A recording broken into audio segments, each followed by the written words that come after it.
Hai, hello, salam sejahtera Malaysia. Selamat datang ke channel Fels Lifestyle. Terima kasih kerana terus setia dan terus bersama di dalam channel ini. Satu lagi kejutan kali ini tidaklah mengejutkan sangat barangkali. Sekali lagi melibatkan kepimpinan Perikatan Nasional. Sebelum ini kita dengar ada dua pemimpin PAS yang didakwa mengganggu pilihan raya umum Singapura. Kali ini pula mungkin saya boleh kata ini melibatkan satu perkara yang amat sensitif. Dalam satu artikel daripada Harapan Daily, Adun PN ini sedar ke tidak beliau dah hasut rakyat tidak percaya pada Agong. Saudara-saudara, ini adalah satu perkara yang amat sensitif dan sudah pasti rakyat Malaysia yang tidak suka dengan perkara begini ataupun cerita yang melibatkan nama yang di-Pertuan Agong, Raja-Raja Melayu, pasti tidak menggemari berita ini. Dan ini pula melibatkan Adun Perikatan Nasional. Tindakan Adun dari Terengganu, Dr. Tengku Muhammad Fakhruddin Muhammad Fauzi, yang didakwa meremehkan Perlembagaan Persekutuan dengan mengatakan ia hanya sekadar kertas, adalah tindakan yang memperkecil kuasa yang di-Pertuan Agong dan Majlis Raja-Raja. Sebelum kita teruskan, kalau benarlah Adun PN ini, pemimpin PN ini, menghasut rakyat untuk tidak percaya pada Agong, adakah dengan ini beliau ini layak dipecat, layak dikenakan tindakan undang-undang? Peguam Dr. Zulkarnain Luqman mempersoal, adakah Adun Sura itu sedar atau tidak bahawa perlembagaan Malaysia berkait rapat dengan kedudukan raja-raja? Beliau juga bertanya kepada Adun pembangkang itu, sedar bahawa kedudukan Melayu dalam perlembagaan Malaysia ini jauh lebih kuat daripada perlembagaan Singapura. Dalam perlembagaan Malaysia, kesemua jawatan penting dalam kerajaan seperti Perdana Menteri, Menteri, Ketua Polis, Panglima Tentera, Ketua Hakim, Peguam Negara dan banyak lagi jawatan penting kerajaan, kesemuanya perlu mendapat perkenan Agong atau Majlis Raja-Raja.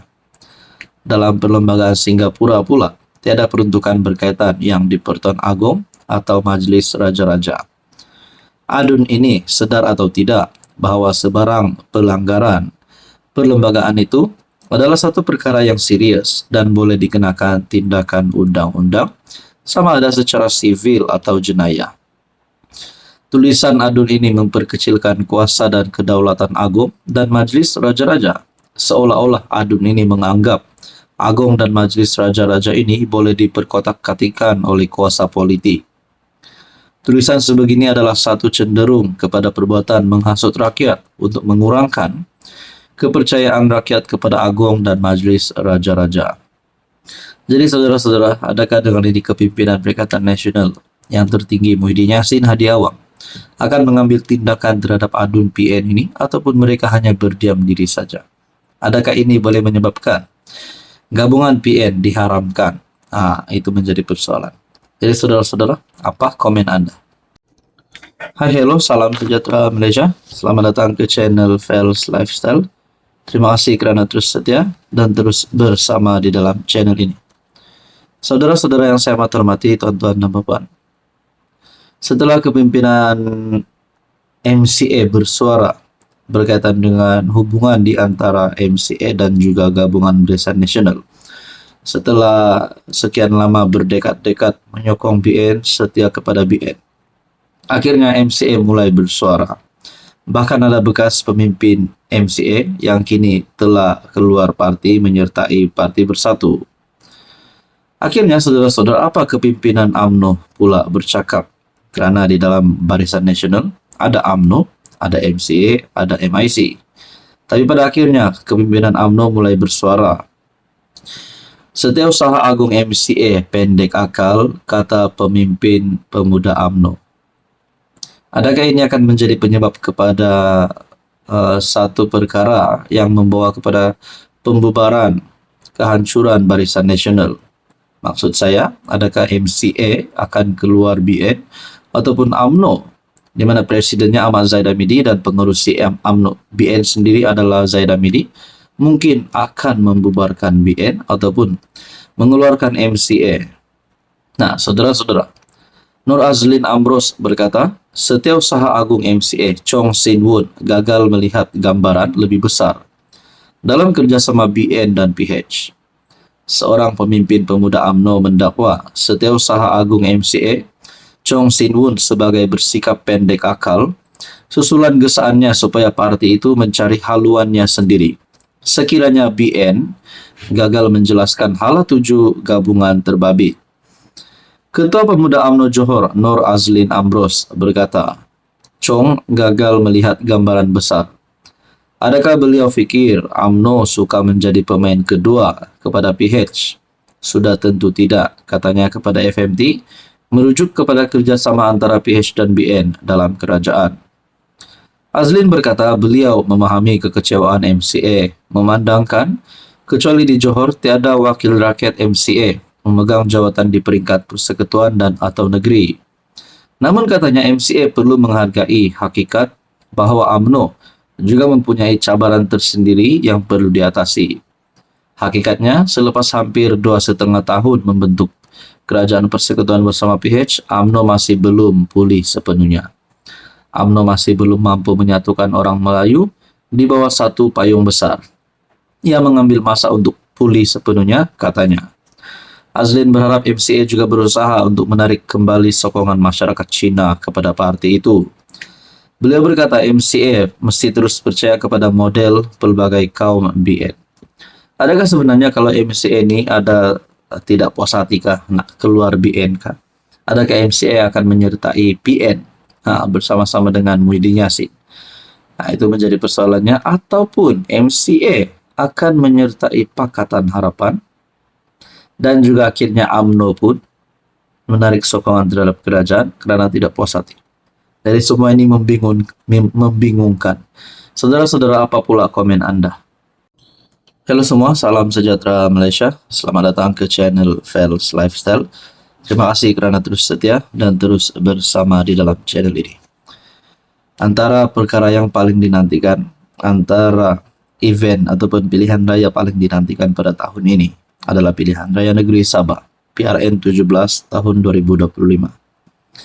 Akhirnya timbul satu gesaan, satu berita yang berkata gesaan terhadap PBS dan Partista yang kini berada di dalam gabungan bersama JRS.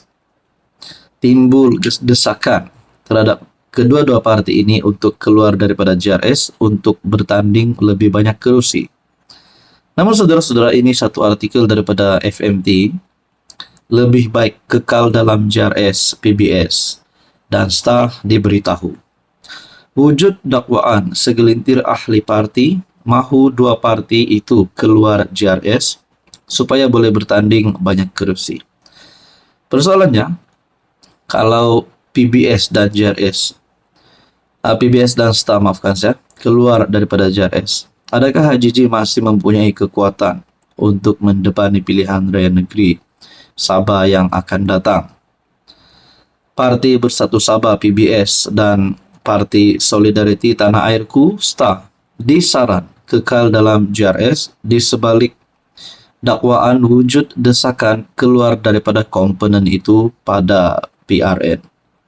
Mungkinkah antara desakan supaya JRS dan PBS ini keluar, maafkan saya, STA dan PBS ini keluar daripada JRS kerana melibatkan skandal rasuah Sabah, ataupun mungkin pembawaan itu membuat kedua-dua parti itu untuk keluar daripada gabungan JRS, ataupun sebenarnya parti STA disaran untuk kekal di dalam JRS kerana mungkin Jeffrey Gittingan sebagai Presiden STA, sebagai Ketua Menteri Sabah adalah the next CM Sabah, calon yang terdekat untuk menggantikan Haji Jinor.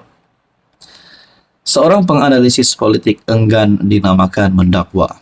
Desakan itu datang daripada segelintir ahli parti kerana mahu bertanding lebih banyak kerusi, terutama di kawasan majoriti Kadazan Dusun Murut KDM. Romzi Ationg dari Universiti Malaysia Sabah mendedahkan, pihak tertentu dalam PBS dan STA mahu parti mereka keluar daripada JRS dan bersekutu dengan pihak lain jika mereka tidak memperoleh lebih banyak kerusi KDM. Saudara-saudara, adakah mungkin PBS dan STA akan keluar daripada JRS dan mungkin bergabung dengan UMNO Sabah, Pakatan Harapan Sabah, ataupun mungkin juga Parti Warisan? Ini menjadi persoalannya. Setakat ini pemimpin mereka belum membuat sebarang kenyataan, tetapi langkah terbaik bagi kedua-dua parti berasaskan KDM ini adalah untuk kekal dalam JRS, kata Romzi kepada FMT. PBS dan STA antara 8 komponen parti dalam JRS selain gagasan rakyat diketuai Ketua Menteri Haji Jinor.